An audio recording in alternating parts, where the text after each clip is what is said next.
Hello hello everyone, hello everyone, क्या हाल चाल है? क्या हम लोग लाइव हो गए हैं?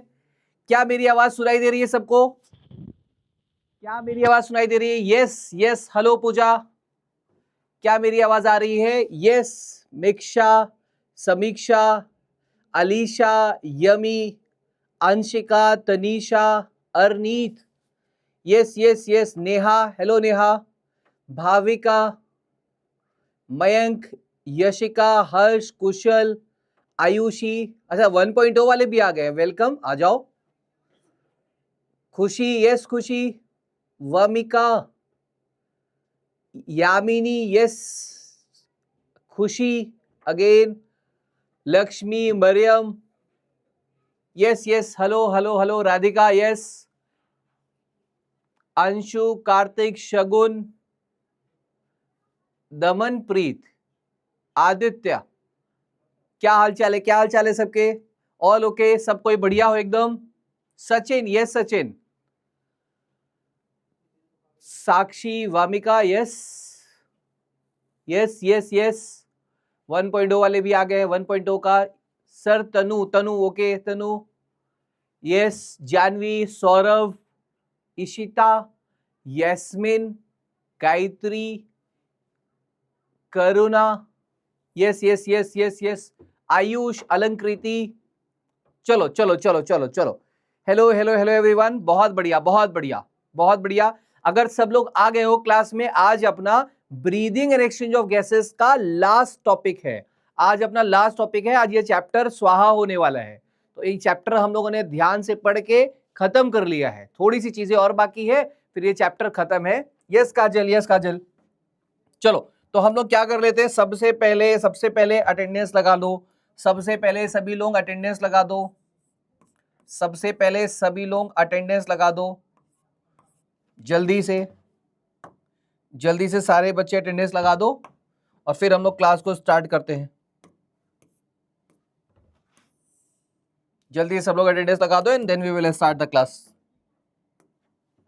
चलो चलो चलो, जल्दी से अटेंडेंस लगा दो एवरीवन, बहुत जल्दी से। Yes Shivam, yes Shivam, attendance लगा दो एक बार जल्दी से, और फिर हम लोग आज लास्ट वाले टॉपिक को खत्म करते हैं।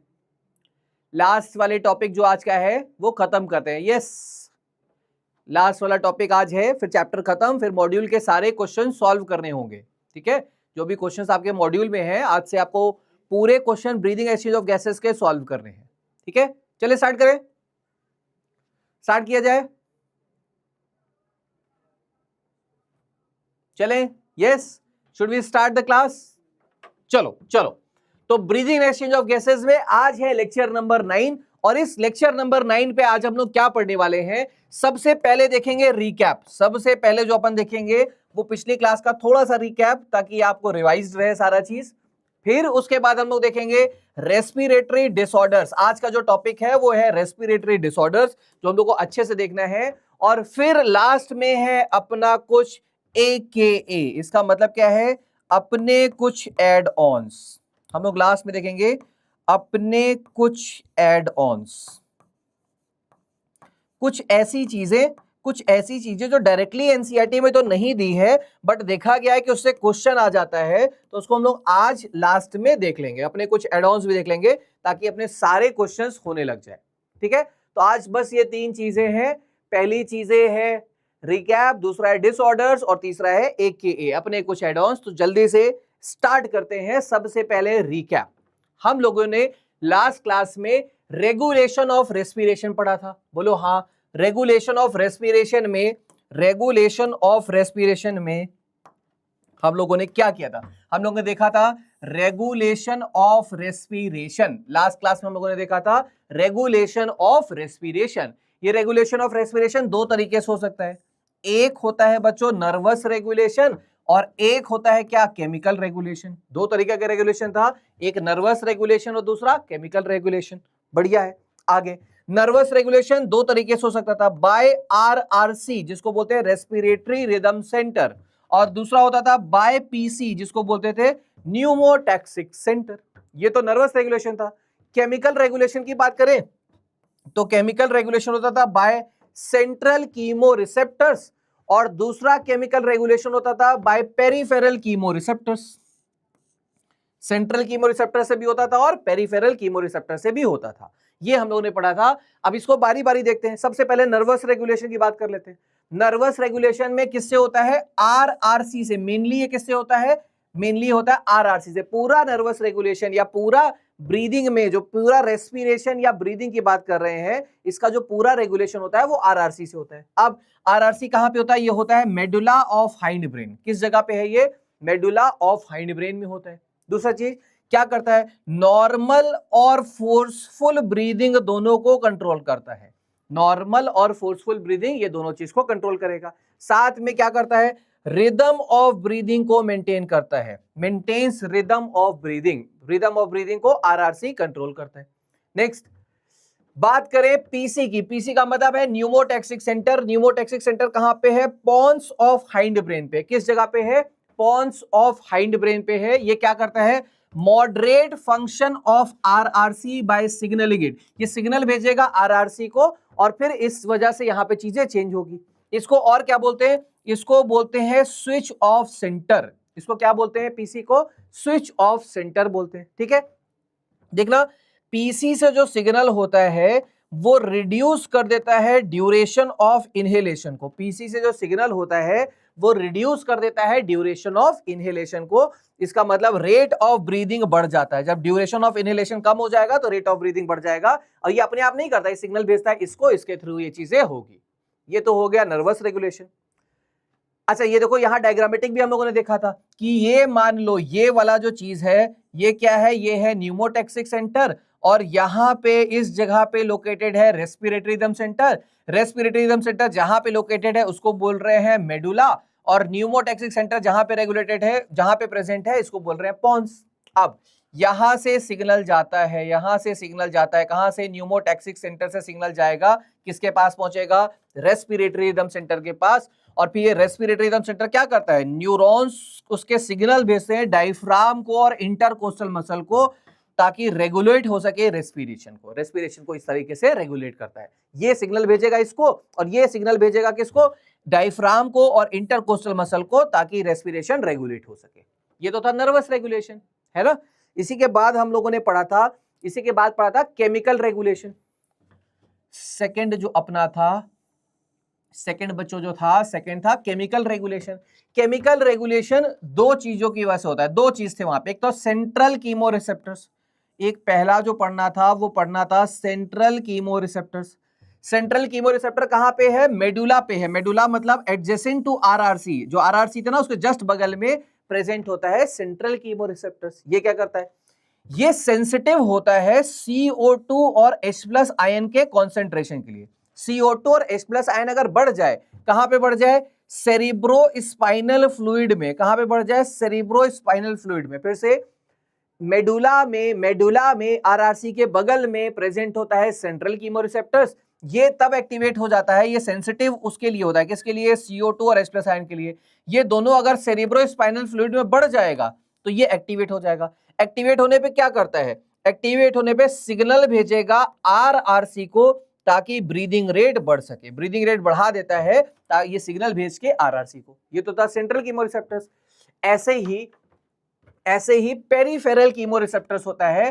पेरिफेरल कीमोरिसेप्टर्स दो जगह, एक तो है आउटिक आर्च में और एक है कैरोटिड आर्टरी में। आउटिक आर्च मतलब हार्ट से जब ब्लड निकलता है तो आउटा से निकलता है, तो ऐसे ना एक आर्च बना के निकलता है, ऐसे ऐसे गोल कैसे घूम के निकलता है। तो वहीं पे प्रेजेंट होता है क्या? वहीं पे प्रेजेंट होता है कीमोरिसेप्टर। ऐसे ही कैरोटिड आर्टरी में भी प्रेजेंट होता है क्या? कीमोरिसेप्टर्स। इसको छोटे छोटे जो रिसेप्टर्स दिख रहे हैं इसको कैरोटिड बॉडी बोल रहे हो। ये किसको ब्लड दे रहे हैं? ये ब्लड देते हैं ब्रेन को। कैरोटिड आर्टरी जो है ये हार्ट से निकलती है और ब्लड किसको देती है? ब्रेन को देती है। ब्रेन को ब्लड या ऑक्सीजन देती है। ठीक है, लिखा हुआ है सप्लाई ब्लड और O2 टू ब्रेन। अच्छा देखो ये दोनों रिसेप्टर्स जो यहाँ पे और यहाँ वाले जो रिसेप्टर्स हैं ये भी कब एक्टिवेट होते हैं? जब दो चीज बढ़ जाए। क्या क्या? CO2 और H+ बढ़ जाए। जैसे ही बढ़ जाएगा कहां पे? ब्लड के अंदर ये एक्टिवेट हो जाएंगे, आरआरसी को सिग्नल भेजेंगे ताकि ब्रीदिंग रेट क्या हो सके? ब्रीदिंग रेट बढ़ जाए। तो एक था नर्वस रेगुलेशन, एक था केमिकल रेगुलेशन, दोनों हो गया। इसके बाद नोट वाला पॉइंट लिखा था कि role of oxygen in regulation of respiration is quite insignificant. Oxygen का रोल इनसिग्निफिकेंट है, मतलब बहुत ज्यादा ऑक्सीजन नहीं आ रहा है। CO2 H+ तो आ रहा है लेकिन देखो ऑक्सीजन नहीं आ रहा है। ठीक है, तो यहां तक हो गया अपना रिवीजन, यहां तक हम लोगों ने कर लिया रिवीजन। क्या ये रिवीजन क्लियर है सबको? क्या ये रिवीजन सबको क्लियर है?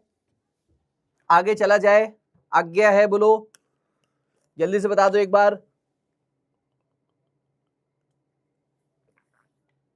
अगर क्लियर है तो आगे बढ़ते हैं, आगे चले, आगे चले, जल्दी बता दो, चैट बॉक्स पे एक बार बता दो जल्दी से। नेक्स्ट चैप्टर नहीं बेटा, थोड़ा सा टॉपिक बाकी है ना, रेस्पिरेटरी डिसऑर्डर, फिर उसके बाद आगे बढ़ेंगे, फिर लास्ट में जाएंगे। फिर तुम लोग शुरू कर दिए, शाम के टाइम खाने की चीजें नहीं लिखते हैं, पाप लगेगा बहुत।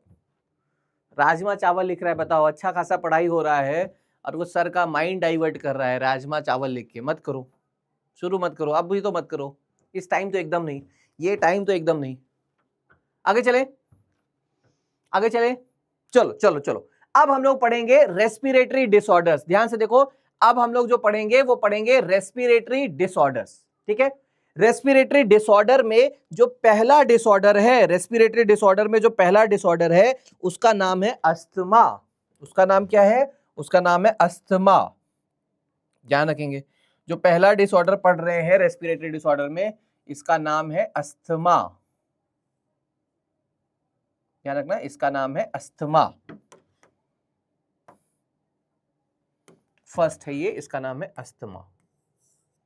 ठीक है, अस्थमा क्या होता है? अस्थमा में होता है डिफिकल्टी इन ब्रीदिंग, सांस लेने में दिक्कत होने लगती है, जिसकी वजह से आवाजें आने लगती है। जब सांस लेते हैं ना तो एक अजीब सा ऐसे आवाज आती है, इसको वीजिंग बोलते हैं। वीजिंग का मतलब क्या है? Sound produced during breathing. Wheezing का मतलब क्या है? वीजिंग का मतलब है sound produced during breathing. Sound produced during breathing, sound produced during breathing, इसको हम लोग वीजिंग बोलते हैं। साउंड प्रोड्यूस्ड ड्यूरिंग ब्रीदिंग, जिसको नाम क्या देते हैं? वीजिंग। तो डिफिकल्टी होती है ब्रीदिंग में, जिसकी वजह से वीजिंग होता है, साउंड प्रोड्यूस होता है ब्रीदिंग के टाइम। और ये किस वजह से होता है? ड्यू टू इन्फ्लामेशन ऑफ, सूजन आ जाती है किसमें? Bronchi and bronchioles. Due to inflammation of bronchi and bronchioles, bronchi और ब्रोंक्यूल्स में इन्फ्लामेशन हो जाता है, जिसकी वजह से अस्थमा हो जाता है। अच्छा, एक चीज और याद रखना, ये एलर्जी की वजह से भी होता है, यहां पे लिख देते हैं इस बात को, it is also due to allergy. इस बात को यहां पे मेंशन कर लो कि ये it is also due to allergy, it is also due to allergy, it is also due to allergy. Allergy सबको पता है ना, बोलते हैं ना कि इससे बहुत एलर्जी है ना, इस खाने से एलर्जी है, इस लोग से एलर्जी है, इस वेदर से एलर्जी है। एलर्जी का मतलब बॉडी रिस्पॉन्स देती है कुछ चीजों के लिए, तो जब रिस्पॉन्स देती है उसमें एक अस्थमा भी होता है। कुछ लोगों को ना बहुत सारी चीजों से एलर्जी होता है, और उस एलर्जी की वजह से उनके अंदर क्या डेवलप हो जाता है? अस्थमा। ठीक है, अब देखो अस्थमा एक्चुअली में समझो, इसको थोड़ा सा डायग्रामेटिक हम लोग समझते हैं। अस्थमा वाली चीज थोड़ा सा हम लोग डायग्रामेटिक समझते हैं कि देखो ब्रोंकाई और ब्रोंक्यूल्स, देखो हम बना लेते हैं, जैसे ये तो हो गई, देखो देखो ये तो हो गया मान लो ट्रैकिया, ये है ब्रोंकस, और फिर इसमें डिवीजन हुआ ब्रोंकाई, और ब्रोंकाई में और डिवीजन हुआ, बन गया ब्रोंक्यूल्स। इधर भी कर लेते हैं, ये है ब्रोंकस, ब्रोंकस के बाद ब्रोंकाई, और ब्रोंकॉल्स, ब्रोंकाई में और डिवीजन हुआ, बन गया ब्रोंक्यूल्स। ठीक है, ये तो है नॉर्मल पर्सन का। ये जो बात हो रही है, ये देखो, ये जो बात हो रही है, ये बात हो रही है किसी नॉर्मल पर्सन की। नॉर्मल पर्सन की ट्रैकिया है, इसकी ब्रोंकाई है, इसके ब्रोंक्यूल्स है। ये हम बात कर रहे हैं किसी नॉर्मल पर्सन की। ठीक है, देखो ध्यान से देखना, किसी नॉर्मल पर्सन की बात कर रहे हैं, तो उसके ये हमने क्या क्या बना दिया? ये नॉर्मल पर्सन, यहां लिख देते हैं, ये कैसा है? नॉर्मल पर्सन है। ये कोई नॉर्मल पर्सन है जिसकी हमने कुछ चीजें लेबलिंग कर दी है, जैसे इसको, ये तो है इसकी ट्रैकिया, ये तो है ट्रैकिया, ये जो है ये मान लेते हैं ये है इसकी ब्रोंकाई, ये है ब्रोंकाई,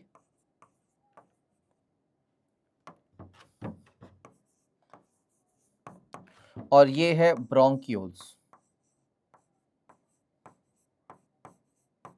ब्रोंक्यूल्स, ट्रैकिया, ब्रोंकाई और ब्रोंक्यूल्स, ये तो है किसी नॉर्मल पर्सन की। अब देखना ध्यान से, अब देखना ध्यान से,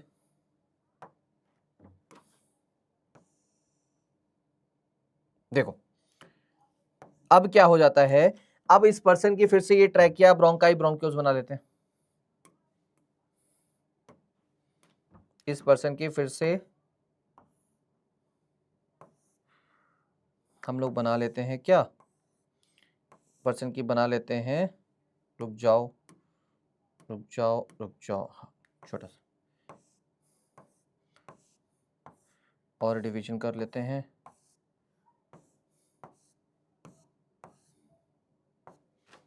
ठीक है, ये हमने पर्सन का बना लिया, ब्रोंकाई और ब्रोंक्यूल्स, ये बना लिया इसका ब्रोंकाई और ब्रोंक्यूल्स।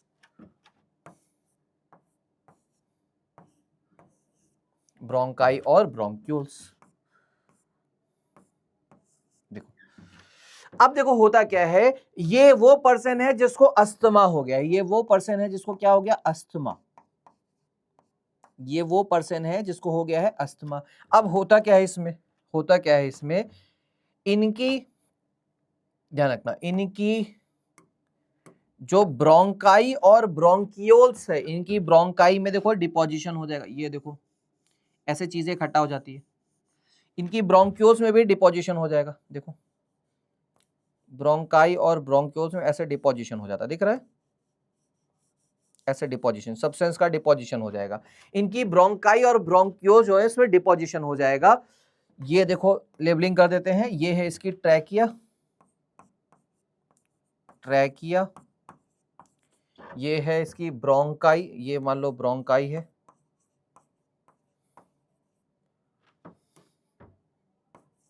ब्रोंकाई है, ये है ब्रोंक्यूल्स, ब्रोंकाई और ब्रोंक्यूल्स।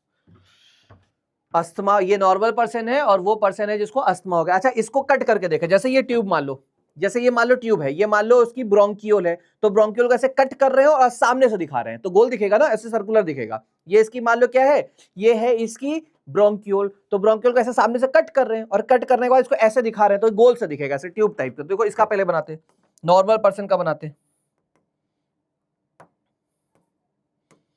ये है नॉर्मल पर्सन का, एक सेकंड, ये है किसका, नॉर्मल पर्सन का।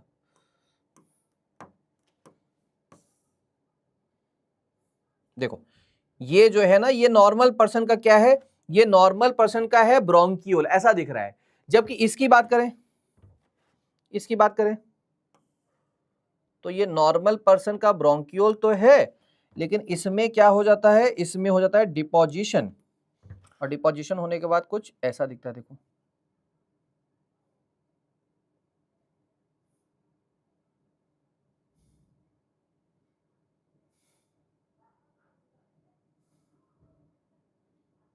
देखो कुछ ऐसा दिख रहा है, सच पाए, देखो ऐसा कुछ दिख रहा है।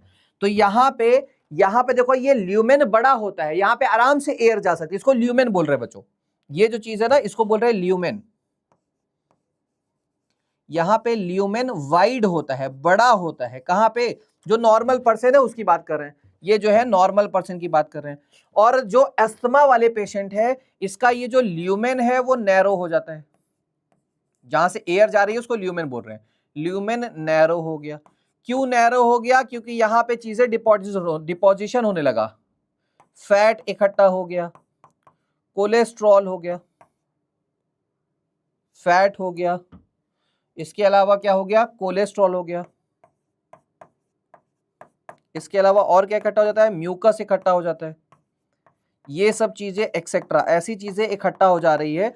और जब ये चीजें इकट्ठा हो जा रही है तो वो उसका ल्यूमेन जो है वो नैरो हो जा रहा है, सांस लेने में दिक्कत हो रही है, और सांस लेने में दिक्कत हो रही है तो वो अजीब अजीब आवाजें आ रही है। ठीक है, ध्यान रखना, ये नॉर्मल पर्सन था और ये अस्थमेटिक पर्सन था। तो अस्थमेटिक पर्सन के अंदर ये ब्रोंकाई और ब्रोंक्यूल्स में क्या डिपॉजिट हो जाता है, फैट, कोलेस्ट्रॉल, म्यूकस, ये सब डिपॉजिट हो जाएगा, जिसके से ल्यूमेन छोटा हो जाएगा। ल्यूमेन छोटा हो जाएगा तो सांस लेने में दिक्कत होगी, आवाज प्रोड्यूस होगा, जिसको बोलते हैं व्हीजिंग।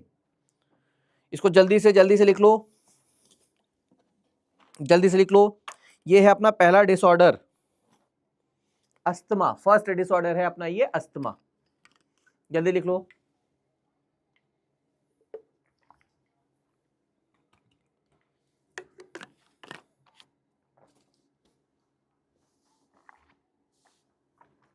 जल्दी से लिख लो, हो जाए तो बता देना।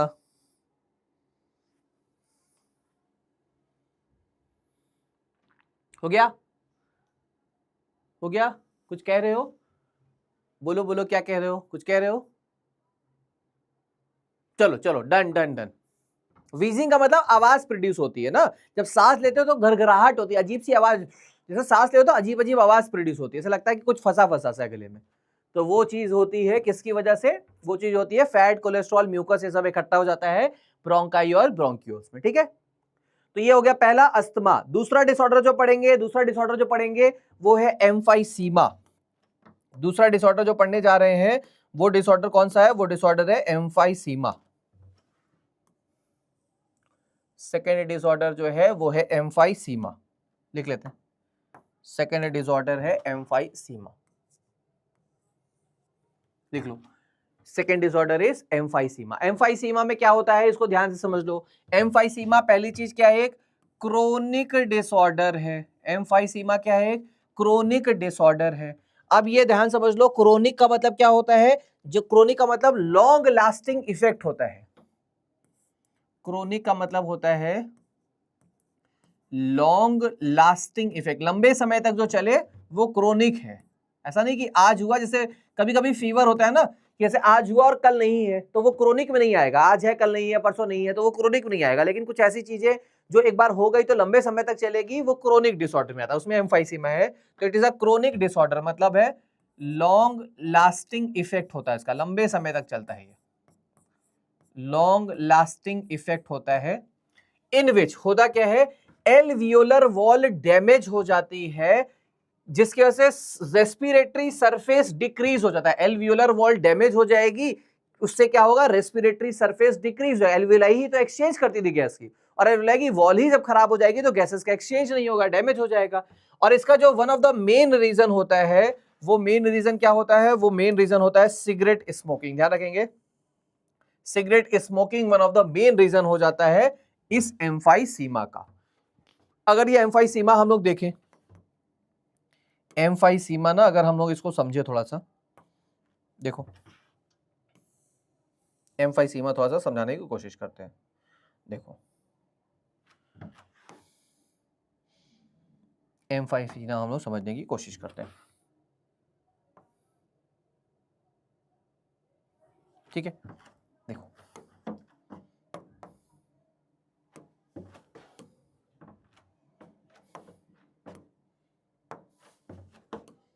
देखो देखो, ये मान लेते हैं कि है एक सिगरेट, ये मान लेते हैं कि ये है एक सिगरेट। इसको जला देते हैं, रुको, धुआं धुआं,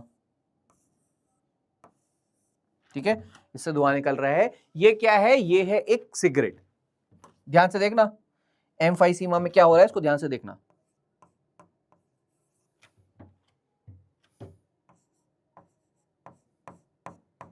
सिगरेट है, ठीक है? अब इसको ध्यान से देखना, इसको ध्यान से देखना।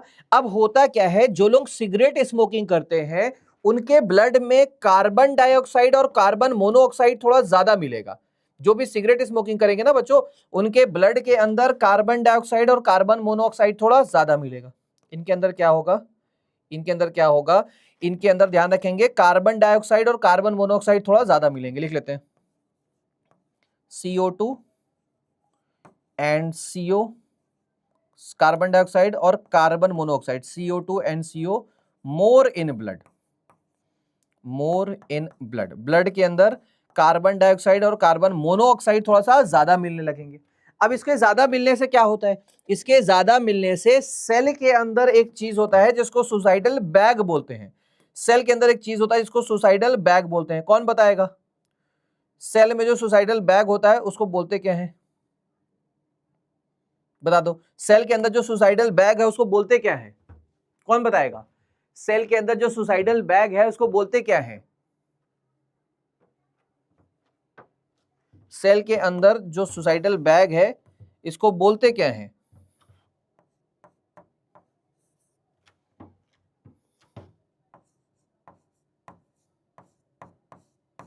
सेल के अंदर जो सुसाइडल बैग है इसको बोलेंगे क्या? जल्दी बता दो, क्या बोलेंगे?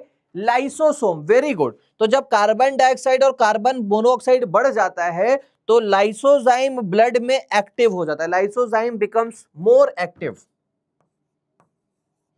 Lysozyme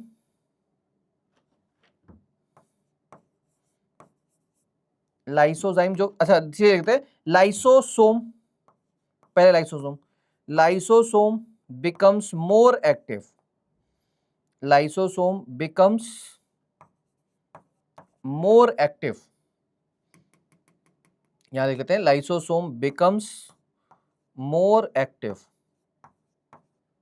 लाइसोसाइम becomes more active. Lysozyme ज्यादा एक्टिव हो जाएगा कब? जब कार्बन डाइऑक्साइड और कार्बन मोनोऑक्साइड ब्लड में बढ़ जाएंगे। ठीक है, अब इसकी वजह से क्या होता है, एल्वियोल, जब ये लाइसोसोम को सुसाइडल बैग बोलते हैं, अरे इसको बोलते क्या है? इसको तो हम लोग बोलते हैं सुसाइडल बैग, इसको बोलते हैं suicidal bag of the cell, क्योंकि इसके अंदर एंजाइम होता है और वो एंजाइम चीजों को तोड़ता है, सुसाइडल बैग बोलते हैं ऑफ द सेल। तो इसकी वजह से जो एल्विलाई की वॉल होती है, अब एल्विलाई बना लेते हैं, जो एल्विलाई की वॉल होती है, यहां एल्विलाई बना लेते हैं, रुक जाओ, इसकी वजह से जो एल्विलाई की वॉल होती है वो डैमेज हो जाएगी, एल्विलाई की जो वॉल होगी वो क्या हो जाएगी? डैमेज।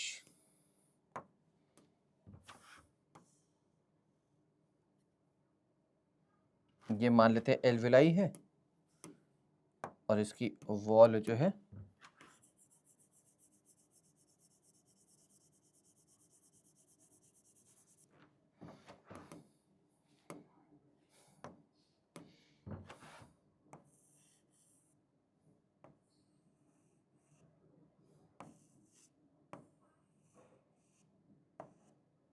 ये है एल्विलाई। तो ये एल्विलाई की जो वॉल होती है ये डैमेज होना स्टार्ट हो जाएगी, एल्विलाई की वॉल जो है ये थोड़ा थोड़ा क्या हो जाएगी? डैमेज। जैसे यहां से डैमेज हो गई, यहां से डैमेज हो गई, यहां से डैमेज हो गई, यहां से डैमेज हो गई, ये एल्विलाई की वॉल डैमेज हो गई तो क्या वहां से रेस्पिरेशन हो पाएगा? नहीं हो पाएगा, प्रॉपर रेस्पिरेशन नहीं होता है। एल्वियोलर वॉल डैमेज हो गई लाइसोसोम की वजह से, यहां लिख लेते हैं एल्वियोलर वॉल डैमेज हो जाती है, alveolar wall gets damaged, alveolar wall gets damaged, alveolar wall damage हो जाती है। और एल्वियोलर वॉल अगर डैमेज हो गई तो अब गैसेस का एक्सचेंज ठीक से नहीं हो पाएगा, गैसेस का एक्सचेंज ठीक से नहीं हो पाएगा, ये एक्सचेंज यहां नहीं हो पा रहा है, ये एक्सचेंज यहां नहीं हो पा रहा है, ये एक्सचेंज यहां नहीं हो पा रहा है, ये एक्सचेंज यहां नहीं हो पा रहा है, ये एक्सचेंज रुक जाएगा, और जब एक्सचेंज रुक जाएगा तो फिर रेस्पिरेशन होने में दिक्कत होने लगेगी। ऐसा कुछ होता है किसमें? एम्फाइसीमा में, इस वाले में होता है एम्फाइसीमा। एक चीज और होता है बच्चों कि यहां पे देखो, ध्यान समझना, सिगरेट स्मोकिंग जो लोग करते हैं ना, जो लोग सिगरेट स्मोकिंग करते हैं, सिगरेट स्मोकिंग करते हैं, उनके अंदर क्या होता है? एक एंजाइम बहुत एक्टिव हो जाता है, एक एंजाइम जो है वो एंजाइम बहुत एक्टिव हो जाएगा,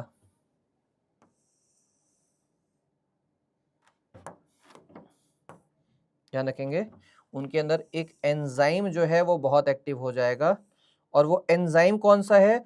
वो एंजाइम, ध्यान रखेंगे, जो लोग सिगरेट स्मोक करते हैं ना उनके अंदर एक एंजाइम बढ़ जाता है बहुत ज्यादा, और उसका नाम है ट्रिप्सिन, ट्रिप्सिन लाइक एंजाइम बढ़ जाता है। ट्रिप्सिन जो है ना वो प्रोटीन को तोड़ता है, प्रोटीन का डाइजेशन करता है, trypsin like enzyme increases, trypsin like enzyme increases.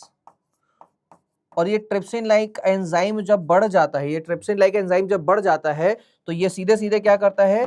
ये सीधे सीधे एल्वियोलर वॉल को डैमेज कर देता है। तो दोनों तरीके से डैमेज हो रहा है, कार्बन मोनोऑक्साइड बढ़ा, CO2 बढ़ा, जिससे लाइसोसोम एक्टिव हुआ, उससे भी खराब हो रहा है और इस वाले से भी खराब हो जा रहा है। तो ये सारे वजह से अपनी एल्वियोलाई की वॉल जो होती है वो डैमेज हो जाती है, और एल्वियोलाई की वॉल डैमेज हो गई तो दिक्कत ही दिक्कत है। जल्दी से बना लो। ट्रिप्सिन एंजाइम वो है जो प्रोटीन का डाइजेशन करता है। जल्दी से लिख लो,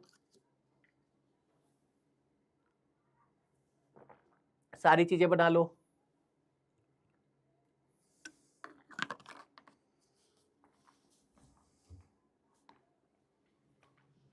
हाँ, सिगरेट स्मोकिंग से कैंसर भी हो जाता है। जल्दी से जल्दी से।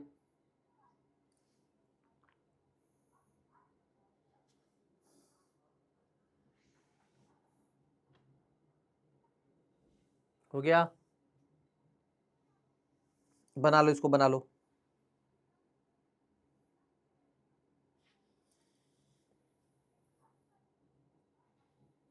हो गया। एक बच्चा लिख रहा है, अब सबको ज्ञान दूंगा। थोड़ा ज्ञान बढ़ा दे, थोड़ा ज्ञान बढ़ा दे। देखो समझा दे थोड़ा सा। देखो क्या होता है ना, एक छोटा सा केस समझा देते हैं सिगरेट स्मोकिंग से। आपने सुना होगा कि सिगरेट स्मोकिंग से कैंसर होता है, सिगरेट स्मोकिंग से कैंसर होता है, ये नाम सुना होगा, ठीक है।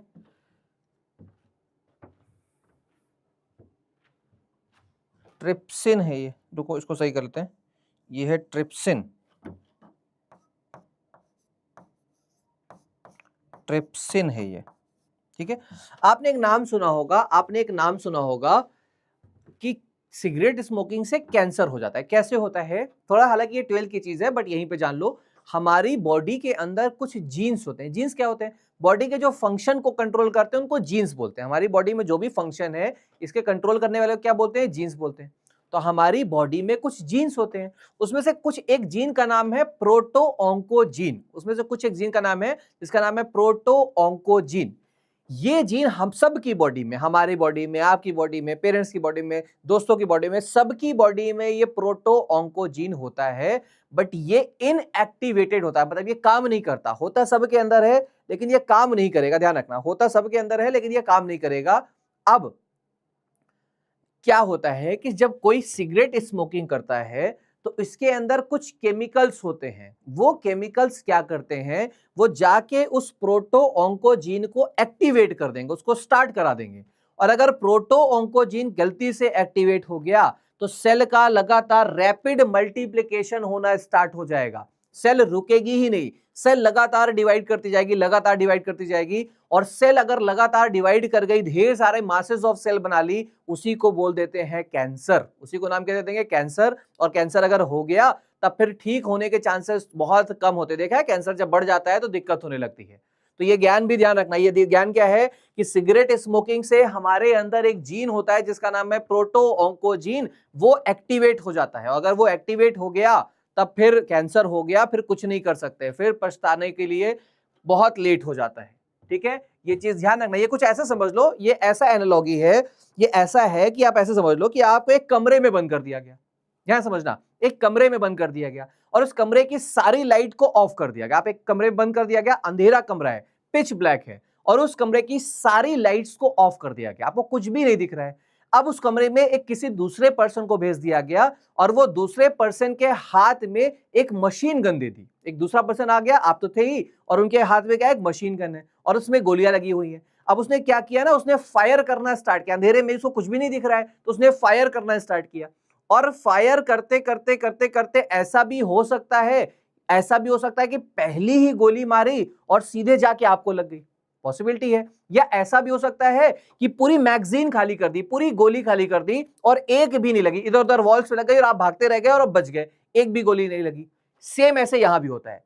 सिगरेट स्मोकिंग केस में ऐसा होता है कि आपने पहली बार लिया और उसको खींचा, पहली बार लिया और उसको खींचा, बढ़िया मजा आ रहा है, लेकिन वो स्मोक जो है उसके अंदर जो केमिकल है वो जाके आपकी बॉडी के प्रोटोऑन्कोजीन को एक्टिवेट कर दिया। पहली ही बार में एक्टिवेट कर दिया, एक बार भी आपने खींचा और फिर वो एक्टिवेट कर दिया, और जब एक्टिवेट कर दिया तो फिर पीछे नहीं हट सकते, तब फिर कैंसर ही हो गया, कुछ भी नहीं कर सकते। और कुछ लोगों को ऐसा होता है कि पूरी लाइफ खींचते रहते हैं, पूरी लाइफ खींचते रहते हैं, कुछ भी नहीं होता उनको। तो ये बहुत रिस्की होता है ना कि पहली गोली भी लग सकती है और पूरी मैगजीन खत्म हो जाए, एक भी गोली नहीं लगे, दोनों केस हो सकता है। तो ध्यान रखेंगे, इसलिए रिस्क लेना ही नहीं है, उस अंधेरे रूम में जाना ही नहीं है जहां पे ये चीज हट हो जाए। ठीक है, ये बात क्लियर है? तो सब लोग ध्यान रखेंगे, सब लोग ध्यान रखेंगे इस चीज का कि कैंसर जो है वो सिगरेट स्मोकिंग से हो सकता है, इसीलिए वी शुड अवॉइड पूरी तरीके से। और जो यूज कर रहे हैं उनको भी ये बताना होगा, उनको भी ये चीज बतानी होगी। ये बात क्लियर है? क्या ये चीज क्लियर है? आगे चले, आगे चले, चलो चलो चलो। एम्फाइसीमा हमारा सेकंड डिसऑर्डर था। अब इसके बाद है अपना तीसरा डिसऑर्डर, और वो है ऑक्यूपेशनल रेस्पिरेटरी डिसऑर्डर्स। अपना तीसरा डिसऑर्डर है जिसका नाम है occupational respiratory disorders. Third disorder पे आगे, इसका नाम है ऑक्यूपेशनल रेस्पिरेटरी डिसऑर्डर्स। ये है order, disorder number 3, occupational respiratory disorder, ये है थर्ड नंबर। ठीक है, इस ऑक्यूपेशनल रेस्पिरेटरी डिसऑर्डर में एक चीज समझना, ये क्या होता है, कुछ लोग जो इंडस्ट्री में काम करते हैं, खास करके जो ग्राइंडिंग वाली, जहां पे पीसा जाता है चीजों को, जहां पे स्टोन वगैरह तोड़ा जाता है, उस इंडस्ट्री में बहुत ज्यादा डस्ट प्रोड्यूस होता है। और वो डस्ट जब ज्यादा प्रोड्यूस होता है तो हमारा डिफेंस मैकेनिज्म रोक नहीं पाता, वो डस्ट धीरे धीरे अंदर जाता जाएगा, अंदर जाता जाएगा। और लॉन्ग एक्सपोजर जब हो जाएगा, लंबे समय तक वो डस्ट और सारी चीजें जब अंदर जाएंगी तो इन्फ्लामेशन हो जाता है। तब क्या हो जाता है? इन्फ्लामेशन। इन्फ्लामेशन का मतलब स्वेलिंग हो जाएगी, सूजन आ जाएगी। इन्फ्लामेशन हो जाएगा, स्वेलिंग या सूजन हो जाएगी, और इसकी वजह से फिब्रोसिस हो जाता है। इसकी वजह से क्या हो जाता है? फिब्रोसिस। फिब्रोसिस का मतलब होता है थिकनिंग। फिब्रोसिस का मतलब होता है थिकनिंग, ध्यान रखेंगे, फिब्रोसिस हो जाता है, फिब्रोसिस को बोलोगे थिकनिंग, थिकनिंग। या इसको प्रोलिफरेशन बोल रहे हैं। प्रोलिफरेशन का मतलब होता है रैपिड मल्टीप्लिकेशन। प्रोलिफरेशन का मतलब क्या होता है? Rapid multiplication, rapid multiplication. Proliferation हो जाएगा, रैपिड मल्टीप्लिकेशन हो जाएगा, किसका?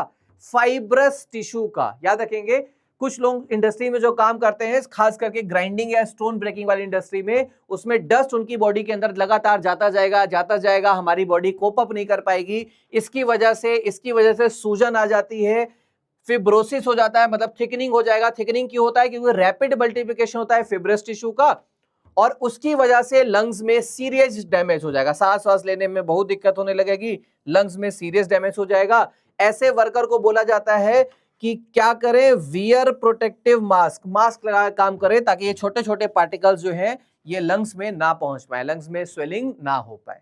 ध्यान रहेगा ये बात, ये चीज ध्यान रहेगा। चलो चलो, ये चीज ध्यान रखेंगे। ये है ऑक्यूपेशनल रेस्पिरेटरी डिसऑर्डर। इसमें कुछ एग्जांपल्स होते हैं, इसमें कुछ एग्जांपल्स हैं। जैसे से पहला है न्यूमोकोनियोसिस। इसमें कुछ डिसऑर्डर्स हैं, जिसमें पहला डिसऑर्डर, ये एग्जांपल लिख रहे हैं बच्चों, ये हम लिख रहे हैं example of occupational respiratory disorders, यहां लिख देते हैं एग्जांपल्स ऑफ किसका? Occupational, examples of occupational respiratory disorders, occupational respiratory disorders, examples of occupational respiratory disorders.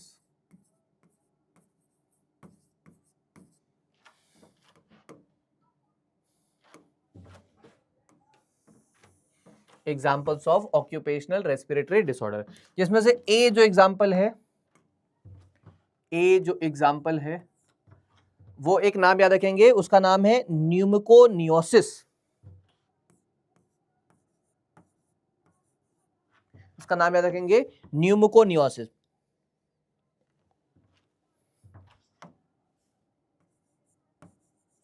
Pneumoconiosis, pneumoconiosis है ना। ये न्यूमोकोनियोसिस किसको होता है? वो वर्कर जो कोल इंडस्ट्री में काम करते हैं, कोयले के खदान में जो लगातार काम करते हैं, वहां से छोटे छोटे पार्टिकल्स इनहेल होते जाते हैं, और इनहेल होते होते क्या हो जाता है? रैपिड मल्टीप्लिकेशन हो जाएगा, फिब्रोसिस हो जाएगा। तो न्यूमोकोनियोसिस किस में होता है? वर्कर्स इन कोल इंडस्ट्री, जो वर्कर कोल इंडस्ट्री में काम करते हैं उनको, workers in coal industry, workers in coal industry, coal industry में काम करने वाले जो वर्कर हैं उनको हो जाता है न्यूमोकोनियोसिस। ऐसे एक और एग्जांपल है, ऐसे एक और एग्जांपल है ऑक्यूपेशनल रेस्पिरेटरी डिसऑर्डर का, ऐसे ही एक और एग्जांपल है ऑक्यूपेशनल रेस्पिरेटरी डिसऑर्डर का, और वो है सिलिकोसिस, उसको बोलते हैं सिलिकोसिस। एक और है जिसका नाम है सिलिकोसिस, सिलिकोसिस। सिलिकोसिस, सिलिकोसिस किसका है? सिलिकोसिस जो सिलिका इंडस्ट्री में काम करते हैं, वर्कर जो काम करते हैं इन सिलिका इंडस्ट्री, सिलिका मतलब जो बालू वगैरह होता है ना, उनके यहां जो ग्लास वगैरह बालू वगैरह इंडस्ट्री में काम करते हैं, सैंड वगैरह में, workers in silica industry, workers in silica industry,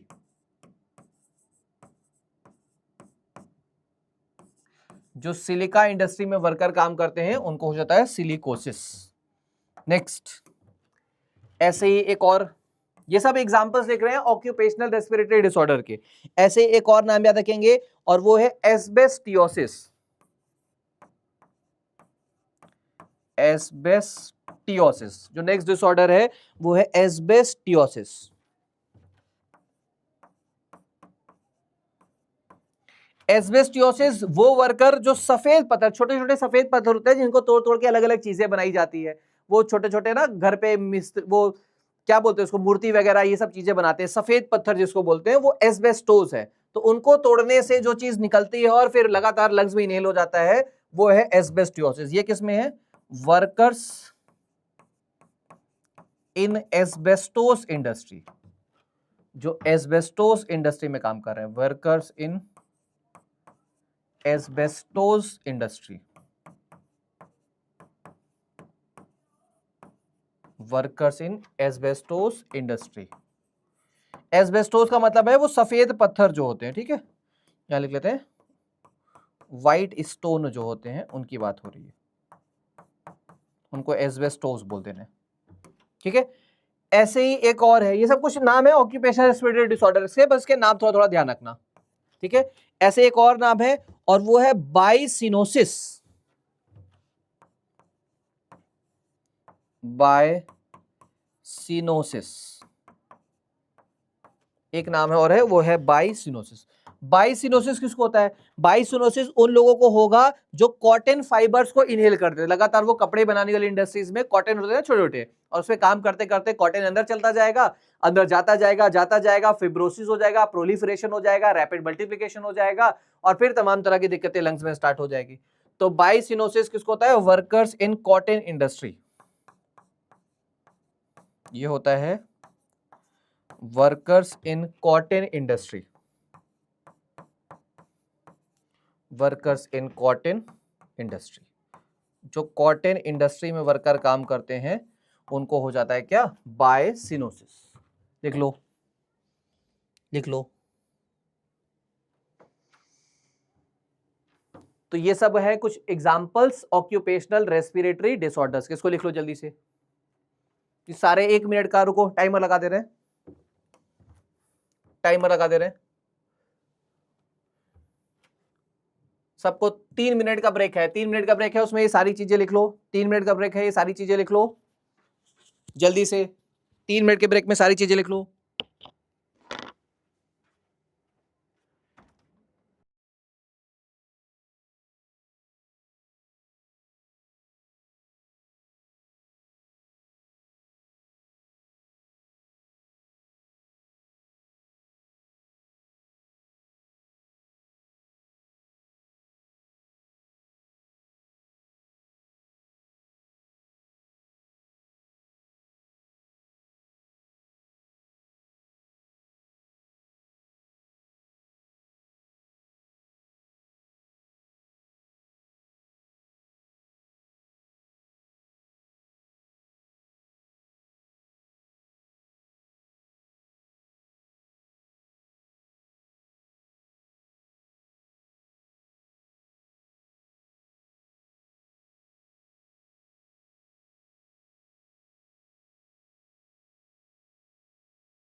चलो बहुत बढ़िया, बहुत बढ़िया, जल्दी से लिख लो इसको,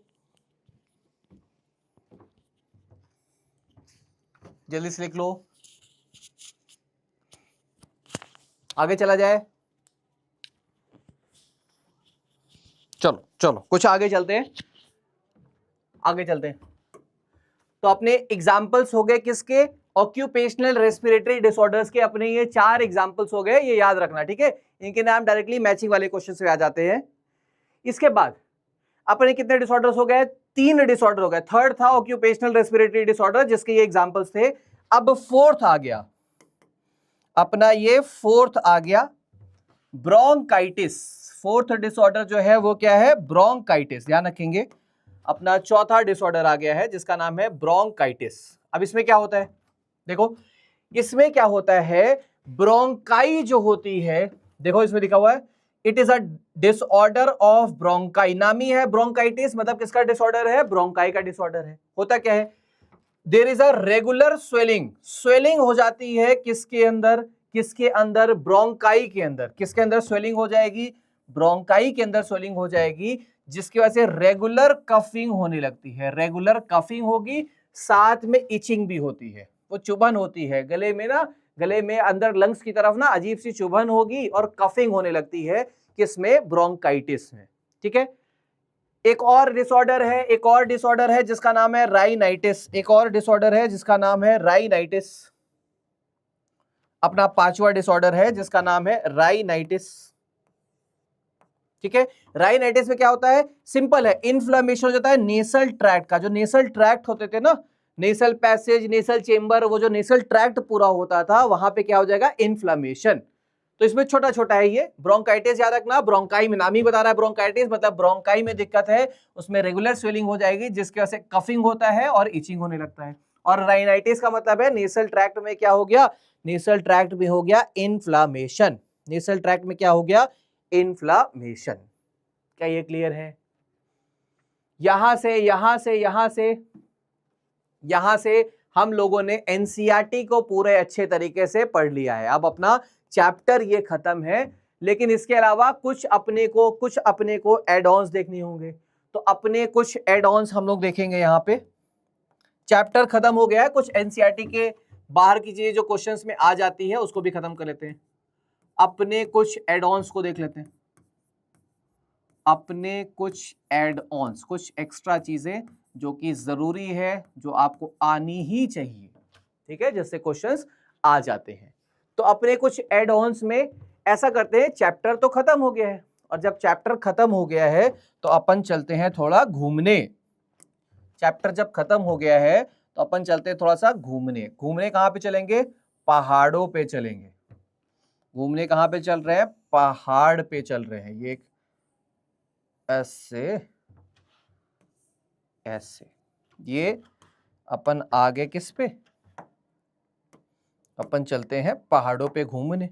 ये लो, ये लो, ये पहाड़ लग रहा है कि नहीं लग रहा, नहीं लग रहा है, रुको अभी लगेगा, अभी लग रहा है, अभी भी नहीं लग रहा है, रुको अब लग रहा है, अब तो लग रहा है ना पहाड़, अब तो पहाड़ लग रहा है। ये है, मान नहीं भी लग रहा है तो मान लेना है, ये है माउंटेन, ये है माउंटेन, है ना। और माउंटेन पे कोई पर्सन था जो चढ़ना स्टार्ट किया, ठीक है। माउंटेन पे एक पर्सन बना लेते हैं, ये मान लो कोई पर्सन है, ये मान लो कोई पर्सन है ना, ये पर्सन है, और ये पर्सन बहुत खुश था। इसका कुछ भी नाम रख सकते हो ना, इसका नाम मान लो राहुल रख देते हैं, इसका नाम मान लो कुछ भी रख सकते हैं, इसका नाम मान लो राहुल है फॉर एग्जाम्पल। तो ये राहुल जो बच्चा है, ये क्या कर रहा है, ये पहाड़ पे चढ़ना स्टार्ट करता है, ये पहाड़ पे इधर से चढ़ना स्टार्ट कर रहा है, चढ़ना स्टार्ट कर रहा है, और यहां पे ये आ गया, ये राहुल ना पहाड़ पे चढ़ के यहां पे आ गया, देखो इधर इधर इधर ये आ गया, और आते ही इसका हालत बिगड़ गया है। यहां आते ही देखो इस राहुल का हालत बिगड़ गया है, ऊपर चढ़ा और यहां चढ़ते ही दिक्कतें होना स्टार्ट हो गया। अब क्या हुआ है, क्या हुआ है, ध्यान से समझना कि ये जो बच्चा राहुल था, ये आ गया हाई ऑल्टीट्यूड पे। ये कहां पे आ गया, ये आ गया हाई ऑल्टीट्यूड पे, हाई एल्टीट्यूड पे। और जब हाई एल्टीट्यूड पे ये आ गया, जब हाई एल्टीट्यूड पे कौन आ गया, ये राहुल वाला जो बचा था, ये जब हाई एल्टीट्यूड पे आ गया तो ध्यान रखना, ध्यान रखना, जैसे ही हाई एल्टीट्यूड पे आओगे तो partial pressure of oxygen decrease करता है। ये बात ध्यान रखेंगे सब लोग, हाई एल्टीट्यूड पे पार्शियल प्रेशर कम हो जाता है। तो इस पे क्या हुआ, partial pressure of oxygen decreases, partial pressure of oxygen high altitude पे partial pressure of oxygen decreases, partial pressure of oxygen decreases, ये डिक्रीज कर रहा है। पार्शियल प्रेशर ऑफ ऑक्सीजन क्या हो गया, डिक्रीज हो गया, बढ़िया है। Partial pressure of oxygen decrease होने से क्या हो गया, पार्शियल प्रेशर ऑफ ऑक्सीजन अगर डिक्रीज हो गया तो इससे क्या हो गया, पार्शियल प्रेशर ऑफ ऑक्सीजन जब डिक्रीज करेगा तो ऑक्सीजन लंग्स तक नहीं पहुंच पाएगा, इसलिए diffusion of oxygen to lungs decreases, diffusion of oxygen, diffusion of oxygen to lungs तक नहीं पहुंच पाएगा, diffusion of oxygen to lungs decreases. और जब लंग्स तक ऑक्सीजन नहीं पहुंचेगा तो बॉडी तक नहीं पहुंच पाएगा, और जब बॉडी तक नहीं पहुंचेगा तो ब्रेन तक नहीं पहुंच पाएगा, और जब ब्रेन तक ऑक्सीजन नहीं पहुंच पाएगा तो बहुत सारी दिक्कतें होना स्टार्ट हो जाएगा। अब वो दिक्कत क्या क्या हो जाएगी, वो दिक्कत क्या क्या हो जाएगी, जैसे हेडेक होगा, नोजिया, वॉमिटिंग से पहले वाला कंडीशन होगा, वॉमिटिंग होगा। जैसे क्या होता है, हेडेक होता है, हेडेक होता है, जैसे होता है नोजिया होता है, वॉमिटिंग से पहले वाला जो कंडीशन होता है ना, अजीब सा फील होता है, उसको नोजिया बोलते हैं। वॉमिटिंग भी हो जाता है, वॉमिटिंग भी हो जाता है, हेडेक होता है, नोजिया होता है, वॉमिटिंग होता है, ये सब बहुत हाई एल्टीट्यूड पे जाने पे होने लगता है। दिमाग भी थकने लगता है, मेंटल फटीग होने लगता है, मेंटल फटीग होने लगता है इस पर्सन को, इस राहुल को, ये सारी दिक्कतें हो रही है ऊपर जाने पे, मेंटल फटीग भी हो गया और बहुत सारी दिक्कतें होगी, बहुत ही दिक्कत हो जाती है ऊपर जाने पे, एक्सेट्रा। तो ये सारी चीजें हो रही है, ध्यान रखना, ये सारी चीजें हो रही है बहुत हाई ऑल्टीट्यूड पे जाने पे। ये एक सेकेंड, हाँ, तो ये सारी चीजें होगी बहुत हाई ऑल्टीट्यूड पे जाने पे। अब ये चीजों से सही कैसे करें, ये चीजों से अपने आप को सही कैसे करें ये राहुल, तो उसके लिए इस देखो, इसकी बॉडी में कुछ अडेप्टेशन होते हैं, इसकी बॉडी में कुछ अडेप्टेशन होते हैं। एट हाई ऑल्टीट्यूड क्या होता है, at high altitude, at high altitude body का कुछ अडेप्टेशन होता है, बॉडी कुछ चीजें करता है, बॉडी अडेप्टेशन करता है। और वो क्या क्या अडेप्टेशन करता है वो हम लोग ध्यान कर लेते हैं, बॉडी क्या क्या अडेप्टेशन करेगा वो चीजें ध्यान रख लेते हैं। जैसे जैसे पहली चीज, जब हाई ऑल्टीट्यूड पे आएंगे तो रेट ऑफ ब्रीदिंग बढ़ जाता है, ध्यान रखना, रेट ऑफ ब्रीदिंग बढ़ जाता है। अभी चैप्टर में कुछ चीजें बहुत जरूरी है जो ध्यान रखना है, इससे क्वेश्चन आया हुआ है, ये वाला जो पॉइंट पढ़ रहे हो ना, इससे क्वेश्चन आया, इसलिए इसे पढ़ना पड़ेगा। रेट ऑफ ब्रीदिंग जो है ये बढ़ जाता है, जब हाई ऑल्टीट्यूड पे, ये फील भी किया होगा, जब बहुत हाई ऑल्टीट्यूड पे जाते हैं ना तो रेट ऑफ ब्रीदिंग क्या हो जाता है, बढ़ जाता है, तेज हो जाता है। इसके अलावा एक चीज और होगा, और वो है आरबीसी का प्रोडक्शन बढ़ जाता है, आरबीसी ज्यादा बनने लगता है, production of RBC increases, production of RBC increases, production of RBC increases. और तीसरी एक और चीज हो जाती है, तीसरी एक और चीज हो जाती है, और वो हो जाती है ऑक्सीजन का हीमोग्लोबिन के साथ जुड़ना कम हो जाता है। दो चीज बढ़ रही है और एक चीज कम हो जाती है, वो चीज कम क्या होती है, बाइंडिंग एफिनिटी ऑफ, भाई ज्यादा ऑक्सीजन जुड़ने लगेगा हीमोग्लोबिन से तो ऑक्सीजन सैचुरेट हो जाएगा, खत्म हो जाएगा ना, तो बाइंडिंग एफिनिटी को कम कर देते हैं ताकि आराम से ऑक्सीजन हीमोग्लोबिन के साथ जुड़ सके। तो binding affinity binding affinity of oxygen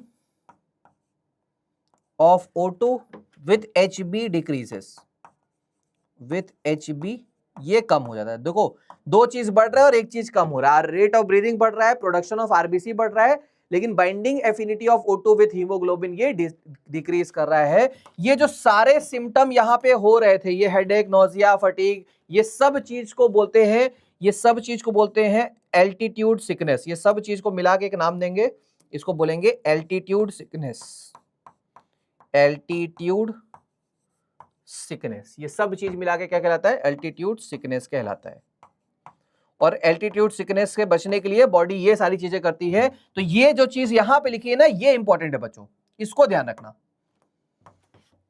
ये चीज इंपॉर्टेंट है। ये पूछता है कि हाई ऑल्टीट्यूड पे बॉडी के क्या अडेप्टेशन होते हैं, बॉडी कैसे अपने आप को अडेप्ट करता है, ये पूछता है।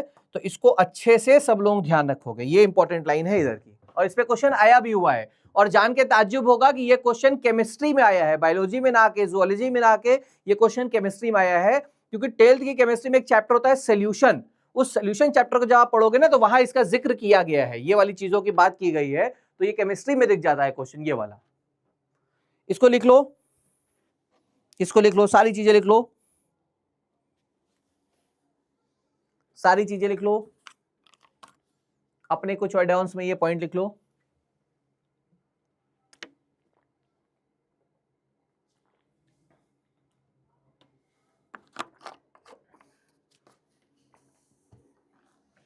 जो एरोप्लेन या हेलीकॉप्टर होता है ना, वहां पे कंट्रोल्ड इन्वायरमेंट होता है, ठीक है। अंदर बाहर की एयर में थोड़ी ना, वहां पे तो ऑक्सीजन वगैरह वो मशीन से आता रहता है ना, तो वहां कंट्रोल्ड इन्वायरमेंट होता है।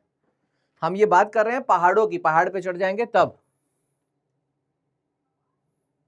ठीक है। क्या समझ में आया? हाँ ध्यान रखेंगे, इसको बोलते हैं एल्टीट्यूड सिकनेस। बहुत ऊपर जाने पे ये सारी चीजें होने लग जाएगी, ये सारी चीजें होने लग जाएगी। आगे चले, अपने कुछ एडवांस में आगे चले।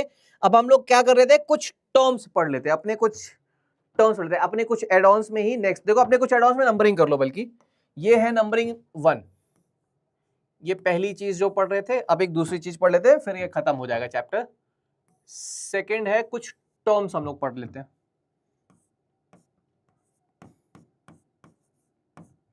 कुछ हम लोग क्या कर लेते हैं, कुछ टर्म्स पढ़ लेते हैं।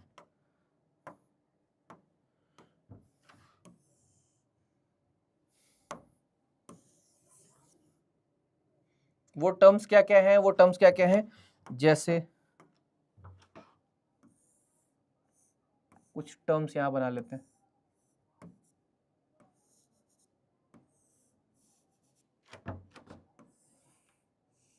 कुछ टर्म्स हम लोग यहां पे लिख लेते हैं। देखो उस टर्म्स में पहला टर्म जो है, 4 टर्म्स लिख लेते हैं, ऐसा कर लेते हैं 4। यहाँ पे 1 2 3 4 5, एक हटा देते हैं। अपन क्या कर लेते हैं, अपन 4 टर्म्स पढ़ लेते हैं।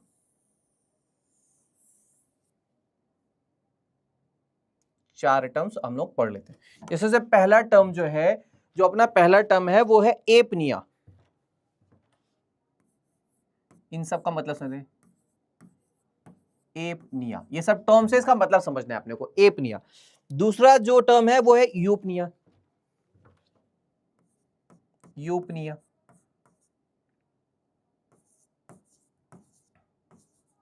एपनिया और दूसरा वर्ड है यूपनिया। इसी तरह एक और वर्ड है जिसका नाम है हाइपोनिया,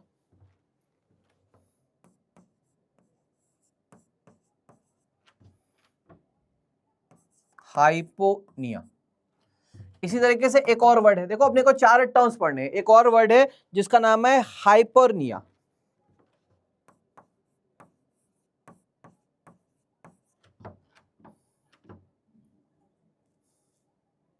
एक और वर्ड है जिसका नाम है हाइपरनिया।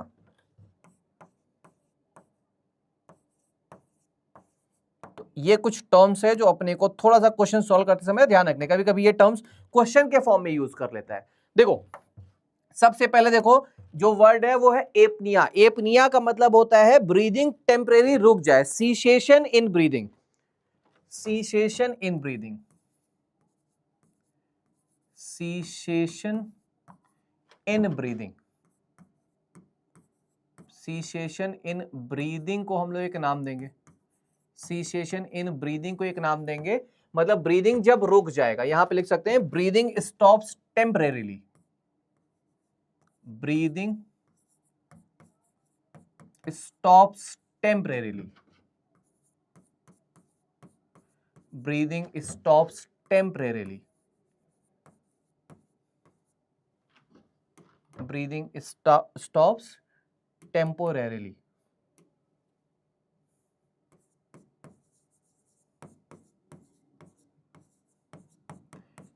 ब्रीदिंग जब टेम्परेरी कुछ समय के लिए रुक जाए तो उसको नाम क्या दे दोगे, उसको नाम दे दोगे एपनिया, इसको नाम क्या दोगे, एपनिया। यूपनिया का मतलब होता है नॉर्मल ब्रीदिंग, यूपनिया जो वर्ड है इसका मतलब क्या है, इसका मतलब है नॉर्मल ब्रीदिंग हो रही है, जैसे नॉर्मली होती है ना 12 to 16 टाइम्स पर मिनट, वो चीज अगर हो रही है तो क्या बोल दोगे, यूपनिया। कभी कभी क्वेश्चन में ये वर्ड्स यूज कर लेता है तो वर्ड्स अपने को पता होना चाहिए। हाइपोनिया, ब्रीदिंग नॉर्मल से अगर कम हो जाए, breathing rate less than normal, ये वर्ड्स ध्यान रखोगे, breathing rate less than normal, breathing rate less than normal, normal से अगर कम हो जाए। कभी कभी क्या करता है ना, ये वर्ड नहीं, ये क्वेश्चन में पूछ लिया कि बताओ किसी को क्या हो गया, हाइपोनिया हो गया, तो क्या कंडीशन हो सकता है, तो हाइपोनिया तो पता होना चाहिए, इसका मतलब ब्रीदिंग नॉर्मल से कम हो जा रहा है, breathing rate less than normal. Hyperpnoea, hyper का मतलब ज्यादा होता है, तो breathing rate more than normal. Hyperpnoea का मतलब क्या है, breathing rate more than normal, breathing rate more than normal, more than normal. Breathing rate normal से ज्यादा हो जाए तो याद रखेंगे, ब्रीदिंग रेट नॉर्मल से ज्यादा हो जाए तो नाम रखेंगे हाइपरनिया, और ब्रीदिंग रेट नॉर्मल से कम हो जाए तो नाम याद रखेंगे हाइपोनिया। ब्रीदिंग रेट नॉर्मल है तो यूपनिया, और ब्रीदिंग रुक जाए कुछ समय के लिए, परमानेंटली रुक जाएगी तब तो मौत ही हो जाएगी, तब तो डेथ ही हो जाएगा, तो परमानेंट की बात नहीं कर रहे हैं, ठीक है। कुछ समय के लिए रुक जाए, कुछ सेकेंड्स के लिए रुक जाए तो उसको एपनिया बोल दोगे, ठीक है। क्या ये सारी चीजें क्लियर है, ये सारे टर्म सबको समझ में आ गए, ये सारे टर्म्स, ये सारी चीजें सबको समझ में आ गई, बोलो जल्दी से, क्लियर बोलो, क्या ये सारे पॉइंट्स क्लियर है, समझ में आ गए? यस यस, चैप्टर खत्म हो गया है, चैप्टर खत्म हो गया है, done, we have done the chapter पूरी तरीके से। फाइनली ये चैप्टर जो है, ये फाइनली ये चैप्टर जो है ये क्या हो गया, ये चैप्टर हो गया है यहां पे अब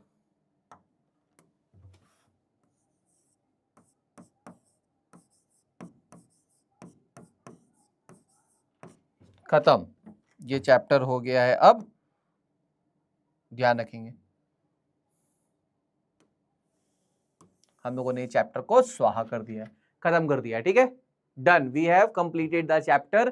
ये चैप्टर पूरी तरीके से हो गया है हम लोगों को, लेकिन इसके बाद कुछ पीवाईक्यूज करने होंगे, कुछ पीवाईक्यूज। देखो जितना अभी तक आपने पढ़ा, क्या वो पढ़ने के बाद आप क्वेश्चन कर भी पा रहे हो कि नहीं कर पा रहे हो, तो उसके लिए no you can not go, जाना नहीं है, क्लास खत्म नहीं है, अभी अपने को करना है, अभी अपने को करना है क्या, कुछ क्वेश्चन। तो कुछ क्वेश्चन कर ले जो प्रीवियस ईयर्स में आए हुए हैं, कुछ क्वेश्चन कर ले जो प्रीवियस ईयर में आए हुए हैं, फिर हम लोग थोड़ा सा डाउट्स वगैरह लेंगे। देखो जैसे 2024 रीनीट 2024 में ये क्वेश्चन आया था, आप लोग ये क्वेश्चन को पढ़ो और इसके ऑप्शन सबको बताने हैं, ये क्वेश्चन को पढ़ना है, ऑप्शन देके आपको सबको बताना है, और इसमें सब लोग पार्टिसिपेट करेंगे, सारे बच्चे पार्टिसिपेट करेंगे, सब लोग देखो कि आपको याद हुआ है कि नहीं, चैप्टर समझ में आया है कि नहीं। तो देखो असर्शन रीजन वाला क्वेश्चन है, एक है असर्शन और एक है रीजन, और उस असर्शन रीजन को देख के बताओ कि इनमें से कौन सा चीज सही है। एक बार क्वेश्चन पढ़ दे, given below are two statements, one is labelled as assertion A, एक है assertion, and other is labelled as reason R, जो रीजन है उसको आर से बताया गया है। अब असर्शन ये लिखा हुआ है, असर्शन क्या है, during the transportation of gases about 20 to 25% 20 to 25%, यहां CO2 कर लेना, यहां CO2 कर लेना बच्चों, यहां CO2 है, रुको, ये है CO2 कर लेना इस क्वेश्चन में, ठीक है। आगे चलते हैं। About 20 to 25% CO2 is carried by hemoglobin as carb amino hemoglobin, और रीजन है this binding is related to high PCO2 and low PO2 in tissue. अब इसको देख के बताओ ABCD कौन सा आंसर सही होगा, क्या स्टेटमेंट असर्शन सही है, क्या रीजन भी सही है, और क्या रीजन करेक्ट एक्सप्लेनेशन कर रहा है, क्या रीजन करेक्ट एक्सप्लेनेशन कर रहा है।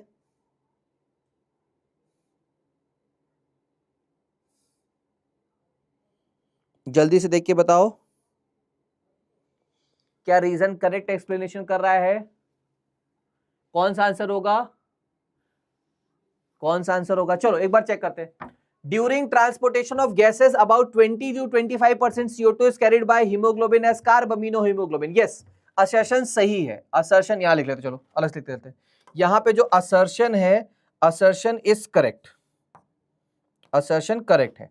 अब आगे आते हैं, रीजन पढ़ते हैं। हीमोग्लोबिन, अच्छा रीजन ये है this binding is related to high PCO2 and low PO2 in tissue. High PCO2 होता है और PO2 लो होता है टिश्यू में, राइट। यहां भी सही है, बी वाला भी सही है, और इसी वजह से तो ये इस फॉर्म में ट्रेवल करता है, मतलब ये एक्सप्लेन भी कर रहा है, मतलब ये एक्सप्लेन भी कर रहा है, एक्सप्लेन भी कर रहा है। तो इसका आंसर क्या हो जाएगा, both assertion reason are true and reason is correct explanation of assertion. C वाला इसका आंसर हो जाएगा, इसका आंसर सी हो जाएगा, ठीक है। सी करेक्ट आंसर था बहुत सारे बच्चों का। आगे बढ़ते, नेक्स्ट क्वेश्चन, ये वाला क्वेश्चन का एक बार आंसर करके बताओ। ये भी देखो रीनीट 2024 में आया था, ये वाले क्वेश्चन को ध्यान से पढ़ो।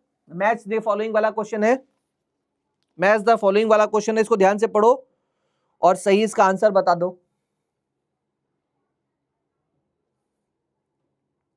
इसको भी ध्यान से पढ़ो और सही से इसका आंसर बता दो।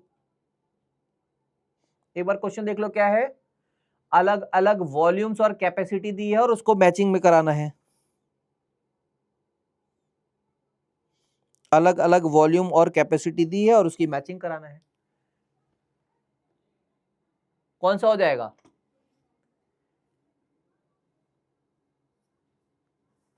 बिना पोल के ही बता दो, चैट पे बता दो, चैट पे बता दो।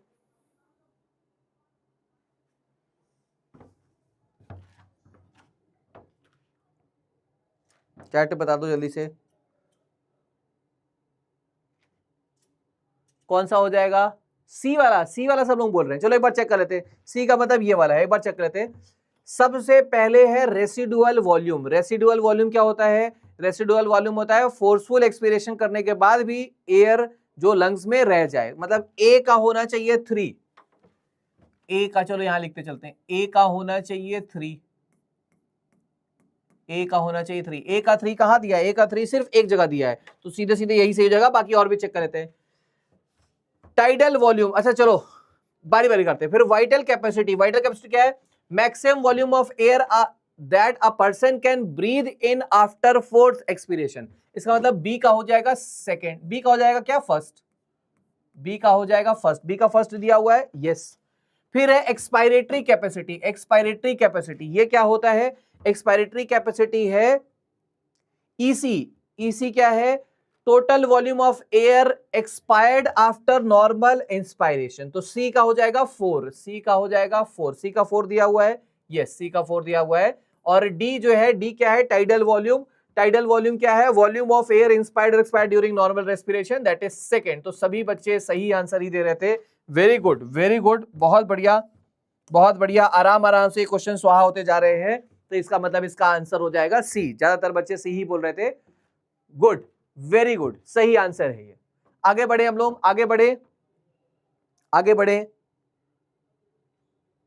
नेक्स्ट एक और क्वेश्चन है, ये वाला क्वेश्चन ट्राई करो, एक बार ये वाला क्वेश्चन ट्राई करके आंसर बता दो।